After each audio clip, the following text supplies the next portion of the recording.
الحمد للہ رب العالمین والصلاة والسلام علی اشرف الانبیاء والمرسلین۔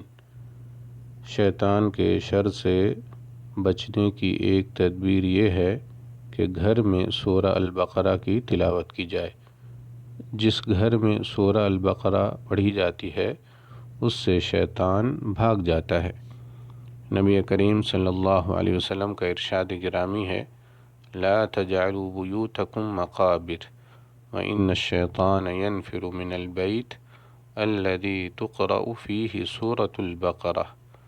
تم اپنے گھروں کو قبرستان نہ بناؤ، یعنی ان میں قرآن پڑھا کرو، کیونکہ جس گھر میں سورہ البقرہ پڑھی جاتی ہے اس سے شیطان بھاگ جاتا ہے۔ شیطان کے شر سے بچنے کی ایک تدبیر یہ بھی ہے کہ جماعت کے ساتھ نماز پڑھی جائے۔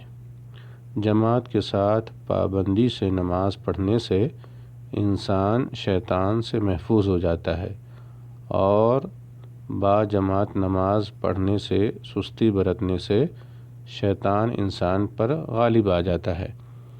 رسول اللہ صلی اللہ علیہ وسلم کا فرمان ہے، ما من ثلاثة في قرية ولا بدو لا تقام فيهم الصلاة إلا قد استحوذ عليهم الشيطان فعليك بالجماعة فإنما يأكل الذئب القاسية۔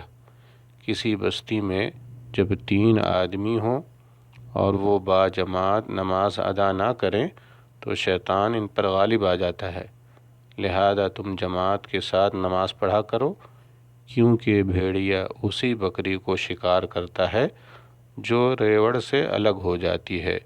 رواہ ابو داود والنسائی۔